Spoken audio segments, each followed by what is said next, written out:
Doctor Babasaheb Ambedkar గారు ప్రవచించిన విధంగా బోధించు, సమీకరించు, పోరాడు అనే అంబేద్కర్ తత్వాన్ని పరిపూర్ణంగా ఆకలింపు చేసుకుని లక్షల సంఖ్యలో ప్రజల్ని సమీకరిస్తూ తెలంగాణ రాష్ట్ర ఏర్పాటు ఆవశ్యకతను వారికి విడమర్చి వివరిస్తూ ఎక్కడ తెలంగాణ సమాజానికి ఏ నొప్పి కలిగినా, ఏ ఇబ్బంది కలిగినా వారికి అండగా ఉంటూ తెలంగాణ సబ్బండ వర్ణాల కోసం పోరాడిన నాయకుడు కేసీఆర్ గారి నాయకత్వంలో అంబేద్కర్ గారు రాసిన భారత రాజ్యాంగం ఏ స్ఫూర్తి, ఏ దిశనైతే ఇచ్చిందో అందులో పొందుపరిచిన ఆర్టికల్ 3 ఆధారంగా సంక్రమించిన ఈ తెలంగాణ రాష్ట్రంలో ఇవాళ నిజంగా కూడా కొన్ని బాధాకరమైన పరిస్థితులు నెలకొని ఉన్నాయి.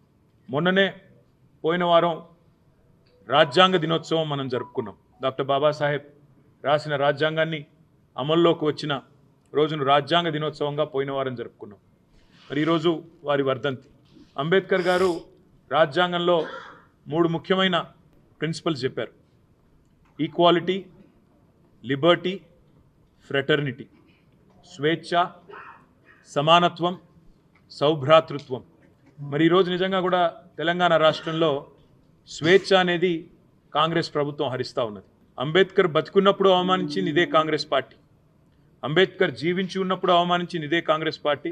అంబేద్కర్ గారు ఈరోజు మన మధ్యన భౌతికంగా లేకపోతే ఈరోజు మళ్ళీ ఒక్కసారి తిరిగి కాంగ్రెస్ ప్రభుత్వం వారిని అవమానిస్తూ ఉంది.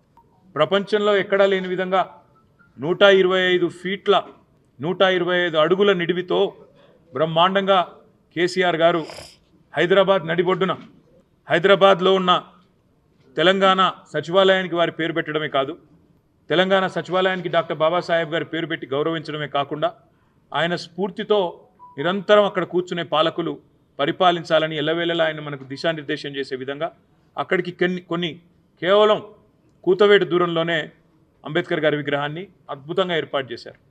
చేయడమే కాకుండా ప్రకాష్ అంబేద్కర్ గారిని కూడా ఆహ్వానించి రాజకీయాలకు అతీతంగా బ్రహ్మాండమైన కార్యక్రమాన్ని నిర్వహించడం జరిగింది. ఈరోజు ఈ ప్రభుత్వాన్ని నేను అడుగుతా ఉన్నాను, ఇవాళ మీరు నిర్బంధిస్తున్నది, అణిచివేస్తున్నది మమ్మల్ని కాదు, భారత రాష్ట్ర సమితి నాయకులను కాదు, మిమ్మల్ని ప్రశ్నిస్తున్న వాళ్ళని కాదు. మీరు నిర్బంధిస్తున్నది ఆ 125 ఫీట్ల ఎత్తున ఈరోజు మొత్తం హైదరాబాద్ను, మొత్తం భారతదేశానికి స్ఫూర్తినిచ్చే విధంగా అక్కడ నిలుచొని ఉన్న మహానుభావుడు అంబేద్కర్ గారిని మీరు నిర్బంధిస్తూ ఉన్నారు. మీకు కోపం ఉంటే మా మీద ఉండవచ్చు, కేసీఆర్ గారి మీద ఉండవచ్చు, భారత రాష్ట్ర సమితి మీద ఉండవచ్చు, మా మీద అక్కసు ఉండొచ్చు.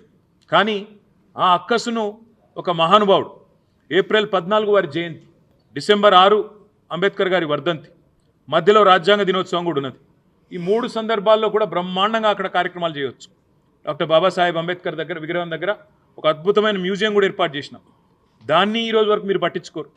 కనీసం తాళాలు కూడా తెరవకుండా గేట్లకు తాళాలు వేసి పెట్టి అపరిశుభ్రంగా ఈరోజు ఆ మహనీయుణ్ణి అవమానించే విధంగా వారిని కూడా నిర్బంధించి పెట్టింది కాంగ్రెస్ పార్టీ అని చెప్పడంలో ఎలాంటి రెండో ఆలోచన కానీ రెండో అభిప్రాయం కానీ మాకు లేనే లేదు.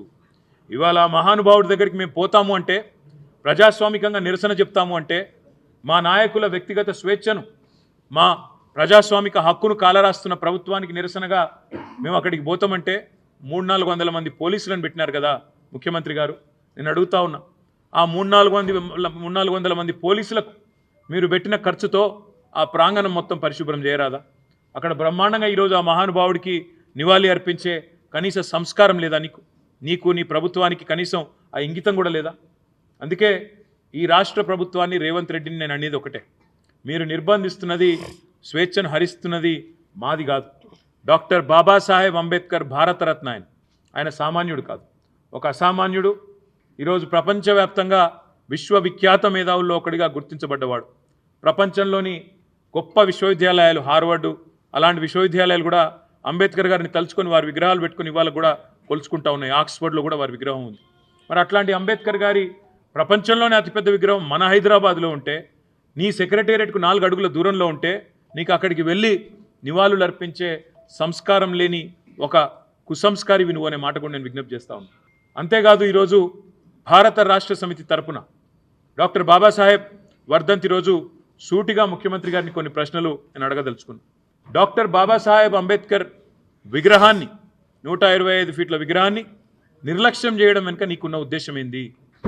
ఇది ఆయన ఆలోచన విధానాన్ని ఒక రకంగా అవమానించడమా? లేదా నీ కాంగ్రెస్ పార్టీ అధినాయకత్వం పెద్ద నాయకులందరూ ఇక్కడ ఎవరెవరైతే ఉన్నారో అంబేద్కర్ గారు కావచ్చు, లేదా మా తెలంగాణ బిడ్డ పివి నరసింహారావు గారు కావచ్చు, ఎట్లయితే కాంగ్రెస్ అధినాయకత్వం మొదటి నుంచి అవమానాల పాలు చేస్తూ వచ్చిందో మీ పైనుంచి వచ్చిన డైరెక్షన్ హైకమాండ్ నుంచి ఏమైనా ఉన్నదా చెప్పాలా మీరు? లేకపోతే ఆయన ఈ రకంగా అవమానించాల్సిన అవసరం ఏముంది? ఆలోచన చేయాలి. అదే మాదిరిగా మీరే అన్నారు కేసీఆర్ గారు దళిత బంధు అనే ఒక విప్లవాత్మకమైన పథకం తెస్తే దళిత బంధు కాదు మేము అంబేద్కర్ అభయహస్తం తెస్తున్నాం అని అంబేద్కర్ గారి పేరు పెట్టే మీరు మీ మేనిఫెస్టోలో ప్రకటించినారు. ఇవాళ సరిగ్గా సంవత్సరం అయింది నీ ప్రభుత్వం వచ్చి. మరి సంవత్సరం తర్వాత అటు దళిత బంధు లేదు, ఇటు అంబేద్కర్ అభయహస్తము లేదు. దళిత బంధు డిమాండ్ చేస్తున్న దళిత సోదరుల మీద కేసులు మాత్రం దండిగా పెడుతున్నారు. ఇదేనా మీరు అంబేద్కర్ గారికి ఇచ్చే నివాళి? ఇదేనా దళితుల పట్ల మీ ప్రభుత్వానికి మీ పార్టీకి ఉన్న ప్రేమ అని నేను ముఖ్యమంత్రిని అడుగుతా ఉన్నాను. అదే మాదిరిగా కేసీఆర్ గారు కేవలం మాటలకు పరిమితం కాలేదు. డాక్టర్ బాబాసాహెబ్ విద్యతోనే వికాసం వస్తుంది, వికాసంతోనే విజ్ఞానం పెరిగి సమాజంలో సమానత్వం వస్తుంది అని నమ్మిన మహానుభావుడు. అందుకే వారి పేరు మీదే doctor Babasaheb Ambedkar overseas scholarship పేరిట వేలాది మంది విద్యార్థులను 7,000 మంది పైచిలుకు విద్యార్థులను తెలంగాణ బిడ్డలను దళిత బహుజన వర్గాలకు సంబంధించిన బిడ్డలను విదేశాలకు పంపింది తెలంగాణ ప్రభుత్వం కేసీఆర్ గారి నాయకత్వంలో. ఇవాళ ఆ పిల్లలు రెండవ ఇన్స్టాల్మెంట్ కూడా రాకుండా మా ప్రభుత్వం మొదటి ఇన్స్టాల్మెంట్ ఇస్తే ఈరోజు రెండవ ఇన్స్టాల్మెంట్ కోసం దేశ విదేశాల్లో అల్లాడుతున్న విషయం మీకు కనీసం తెలుసా?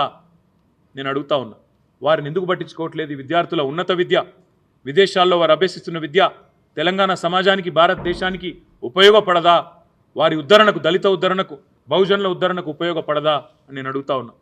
అదే మాదిరిగా విద్యతోనే వికాసం వస్తుందని కేసీఆర్ గారు నమ్మి బహుజన పిల్లల కోసం తెలంగాణ రాష్ట్రంలో భారతదేశంలో ఎక్కడా లేని విధంగా 1000 పైచిలకు గురుకుల పాఠశాలలు పెడితే ఇవాళ ఆ గురుకుల పాఠశాలల్లో 48 మంది పిల్లలు చావుల పాలైనారు.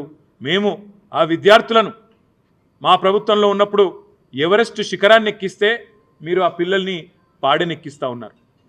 మరి మేము ఈ గురుకులాలు బాగుపడాలి, అందులో చదువుతున్న లక్షల మంది పిల్లల భవిష్యత్తు బాగుండాలి అనే ఆలోచనతో ఏర్పాటు చేసిన గురుకులాలను నిర్లక్ష్యం చేయడమే మీరు అంబేద్కర్ గారికి ఇచ్చే నివాళ మేము అడుగుతా ఉన్నాం.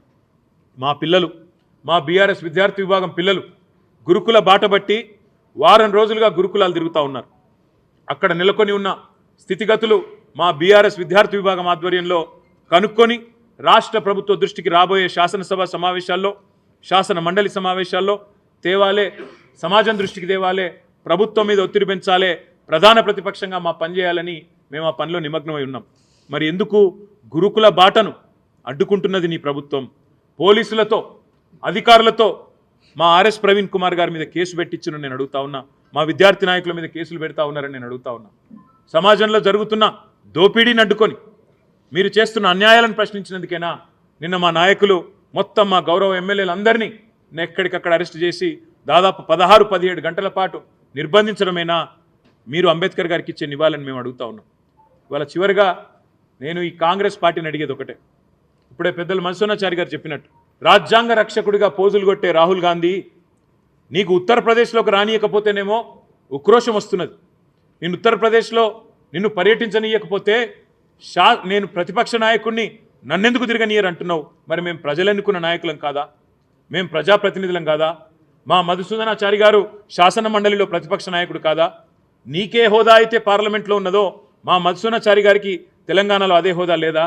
మరి ఎందుకు ఇక్కడ గొంతు నొక్కుతున్నది నీ కాంగ్రెస్ ప్రభుత్వం? కొడంగల్ దళిత బిడ్డలు, కొడంగల్ గిరిజన బిడ్డలు ఎక్కడున్నావయ్యా రాహుల్ గాంధీ? నువ్వెందుకు వస్తలేవు మా దగ్గరికి? నీ ముఖ్యమంత్రి మా భూములు గుంజుకుంటుంటే, మా వాళ్ళను జైల్లో పెడితే, అర్ధరాత్రి మా ఇంటి మీద తలుపులు పలగొట్టి దాడి చేస్తుంటే ఎక్కడ ఉన్నావని చెప్పి ఢిల్లీకి వచ్చి ఆక్రోశించినా ఇక్కడికి వస్తలేవు కదా రాహుల్ గాంధీ గారు? ఇదేనా మీరు చెప్పే స్వేచ్ఛ, సమానత్వం, సౌభ్రాతృత్వం? ఇదేనా మీరు మాట్లాడే రాజ్యాంగ రక్షణ అని రాహుల్ గాంధీ గారిని కూడా అడుగుతా ఉన్నా.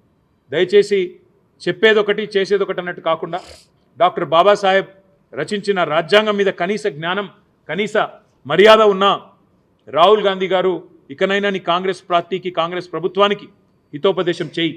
వారికి చెప్పు, ఈ వ్యక్తిగత దాడులు, వ్యక్తిత్వ హననాలు, రాష్ట్రంలోని బలహీన వర్గాల మీద జరుగుతున్న జులుం ఏదైతే ఉన్నదో ఈ విషయంలో నీ ముఖ్యమంత్రికి సద్బుద్ధిని ప్రసాదించే విధంగా ఆ అంబేద్కర్ గారి సాక్షిగా, అంబేద్కర్ గారి వర్ధంతి సాక్షిగా ఖచ్చితంగా ఆదేశాలు ఇవ్వాలని కోరుతూ, మరి ఇవాళ మమ్మల్ని పోనీయకుండా మేము పోదామనుకున్నాం. ఆ 125 అడుగుల నిడివి ఉన్న డాక్టర్ బాబాసాహెబ్ విగ్రహం దగ్గర పోయి అవసరమైతే స్వయంగా మేమే చీపుర్లు బట్టి, ఈ ముఖ్యమంత్రి పట్టించుకుంటలేడు, ఈ ప్రభుత్వం పట్టించుకుంటలేదు, మేమే శుభ్రం చేద్దాం చీపుర్లు బట్టి అని మేము బయలుదేరుతుంటే మా అందరి ఇళ్ల ముంగట పోలీసులు, మా ఎమ్మెల్యేలు, మా నాయకులందరూ హౌస్ అరెస్ట్. ఇంతకంటే దౌర్భాగ్యం ఇంకోటి ఉంటుందా? నువ్వు పరిశుభ్రం చేయవు, నువ్వు పట్టించుకోవు, మమ్మల్ని ఈరోజు ఇక్కడ హౌస్ అరెస్ట్ చేస్తా ఉన్నాం. మా తెలంగాణ భవన్, మా పార్టీ కేంద్ర కార్యాలయం, ఇక్కడ అంబేద్కర్ గారి వర్ధంతి కార్యక్రమం చేసుకుంటామంటే ఇలా మీరు బయటికి పోయి చూడొచ్చు. గేటు ముందా ఈరోజు దాదాపు ఒక 100 మంది పోలీసులు ఉన్నారు. ఇదేనా ఇందిరమ్మ రాజ్యం అంటే? మీరు చెప్పిన ఇందిరమ్మ రాజ్యం ఇదేనా? ఎమర్జెన్సీ రోజులను తలపించే విధంగా ఎక్కడికక్కడ పోలీసులతో గొంతు నొక్కే ప్రయత్నం చేయడమే మీరు చెప్పిన ఇందిరమ్మ రాజ్యమా అని నేను అడుగుతా ఉన్నా. చివరిగా ఈ రాష్ట్ర ప్రభుత్వానికి చెప్పేది ఒకటే, కేసులు ఎన్నైనా పెట్టుకోండి, ఏం చేసుకుంటారో చేసుకోండి, మా నాయకుల మీద మీరు ఏం చేసినా పర్వాలేదు, కానీ 9వ తారీఖు నుండి ప్రారంభమయ్యే శాసనసభ సమావేశాల్లో, శాసన మండలి సమావేశాల్లో తప్పకుండా మీ ప్రభుత్వం యొక్క నిర్వాకాన్ని, సంవత్సరం పూర్తయిన తర్వాత మీ రాష్ట్ర ప్రజలకు చేస్తున్న అన్యాయాన్ని ఎలుగెత్తి కొట్లాడుతూనే ఉంటాం, ప్రశ్నిస్తూనే ఉంటాం, పోరాడుతూనే ఉంటాం. వెనక్కి తగ్గే ముచ్చటనే లేదనే మాట మళ్ళొకసారి తెలియజేస్తూ మీ అందరికీ ధన్యవాదాలు. రేవంత్ రెడ్డి మాట్లాడిన మాటలు సంవత్సర కాలంగా రాష్ట్ర ప్రజలందరూ చూస్తూ ఉన్నారు. నోటికి హద్దు అదుపు లేకుండా, కనీసం మర్యాద సంస్కారం అనేది లేకుండా, గతంలో సోనియా గాంధీ గారిని ఎట్లయితే ఇదే నోటితో, అడ్డమైన నోటితో దూషించినాడు, సోనియా గాంధీ గారిని బలిదేవత అని ఆనాడు వేరే పార్టీలో ఉండి దూషించాడు, అదే పద్ధతిలో ఇవాళ మళ్ళీ తెలంగాణ ప్రధాత కేసీఆర్ గారిని మళ్ళీ ఈయన మాట్లాడిన మాటలు రాష్ట్ర ప్రజలు మొత్తం చూసినారు. కేసీఆర్ గారికి రేవంత్ రెడ్డి వచ్చి ఏదో చెబితే ఆయనకు నేర్చుకోవాల్సిన అవసరం కానీ పట్టించుకోవాల్సిన అవసరం కానీ లేదు. ఒకటి. రెండవ మాట నేను వారికి గుర్తు చేసేది, మర్యాద అనేది ఇచ్చి పుచ్చుకుంటే బాగుంటుంది. మర్యాద ఒకరు అడుక్కుంటే రాదు. నాకు మర్యాద ఇవ్వండి, నా కుర్చీకి మర్యాద ఇవ్వండి అంటే అడుక్కుంటే రాదు. మూడో మాట చివరిగా నేను చెప్పేది, రేవంత్ రెడ్డికి నేనే చెప్తా ఉన్నా సూటిగా, నేను పార్టీ కార్యనిర్వాహక అధ్యక్షుడిగా చెప్తా ఉన్నా, నీ నోరు మారితే, నీ మాట మారితే, నువ్వు కేసీఆర్ గారిని గౌరవిస్తే తప్పకుండా నీ పదవిని గౌరవిస్తాం, తప్పకుండా ముఖ్యమంత్రి స్థాయిని గౌరవిస్తాం. కానీ నీ కారు కూతలు మానకపోతే కుక్క కాటుకు చెప్పు దెబ్బ అన్నట్టు నువ్వు ఒక మాట మాట్లాడితే 10 మాటలు మేము కూడా మాట్లాడతాం. నువ్వేం చేసుకున్నా సరే, నువ్వు ఎన్ని కేసులు పెట్టుకున్నా సరే మేము వెనక్కి తగ్గం. ఇక చివరిగా ఇంకొక మాట కూడా మీడియా మిత్రులతో నా విజ్ఞప్తి, నా ప్రార్థన, మేము ప్రభుత్వాన్ని ఈ శాసనసభ సమావేశాల్లో స్పష్టంగా అడుగుతున్నాం. మేము అడగబోయే ప్రశ్నలు ప్రజలకు సంబంధించిన ప్రశ్నలు అడుగుతాం. మాకు వ్యక్తిగతంగా మా మీద కేసులు పెట్టినా వాటిని మేము పట్టించుకోం, వ్యక్తిగతంగా మా ఇండ్ల ముంగట 100 మంది పోలీసులను పెట్టినా పట్టించుకోం. లగచర్ల గురించి అడుగుతాం, గురుకులాల పరిస్థితుల, అధ్వాన పరిస్థితుల గురించి అడుగుతాం, నిలదీస్తాం. అదేవిధంగా రాష్ట్ర వ్యాప్తంగా ఈరోజు నెలకొని ఉన్న వ్యవసాయ సంక్షోభం గురించి తప్పకుండా అడుగుతాం. ఈ ప్రభుత్వ నిర్వాహకం వల్ల ఆటో డ్రైవర్లు ఆత్మహత్యలు చేసుకుంటున్న వైనాన్ని తప్పకుండా గుర్తు చేస్తాం, నిలదీస్తాం. 420 హామీలు ఏదైతే ఈ ప్రభుత్వం ఇచ్చి గద్దెనెక్కి సంవత్సరం గడిచినా కూడా అమలు చేయట్లేదో వాటి విషయంలో ప్రశ్నిస్తాం. రాష్ట్రంలో నేతన్నలు ఆత్మహత్యలు చేసుకుంటున్న వైనాన్ని ప్రస్తావిస్తాం. ప్రతి ప్రజా సమస్యని స్పృశిస్తూ తప్పకుండా మేము డిమాండ్ చేస్తున్నాం. శాసనసభ సమావేశాలు కూడా కనీసం నెల రోజులు నడపాలని మేము డిమాండ్ చేస్తున్నాం. ఎందుకంటే ఈ నెల రోజుల్లో తప్పకుండా రాష్ట్రంలో ఉన్న ప్రతి సమస్యని మాకు టైం ఇవ్వండి, గొంతు నొక్కకండి. తప్పకుండా ప్రతి సమస్యను ప్రజల తరపున మేము లేవనెత్తుతాం, కొట్లాడతాం. శాసన మండలి, శాసనసభలో మా గొంతును రాష్ట్ర ప్రజల తరపున తప్పకుండా వినిపిస్తామని చెప్పి సందర్భంగా తెలంగాణ తల్లి విగ్రహం అనేది ఏర్పాటు జరిగిన నాడు రేవంత్ రెడ్డి గారు ఎక్కడున్నారో, వారు చెప్తున్న ఈ మిగతా నాయకులు ఎక్కడున్నారో మాకు తెలియదు.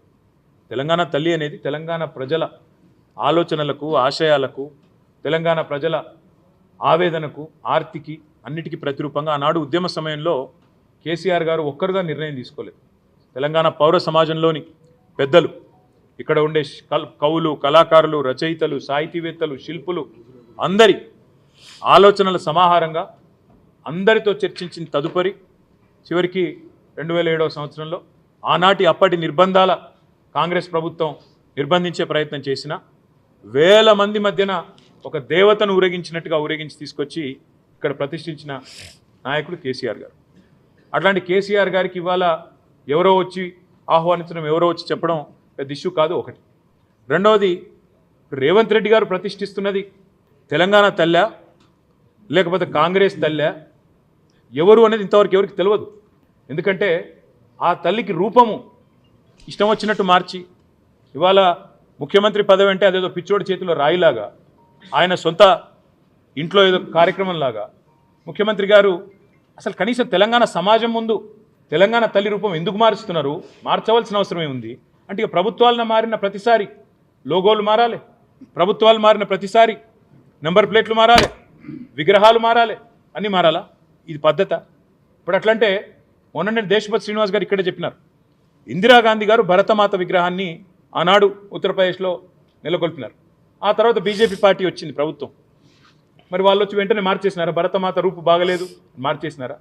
తెలుగు తల్లి విగ్రహం ఇక్కడే ఉండేది మన సెక్రటరియట్ ముంగట్నే, తెలుగు తల్లి విగ్రహాన్ని ఈరోజు వెంటనే మార్చేసినారా? ఒక పార్టీ వాళ్ళు పెడితే ఇంకొక పార్టీ వాళ్ళు వచ్చి మార్చాలా?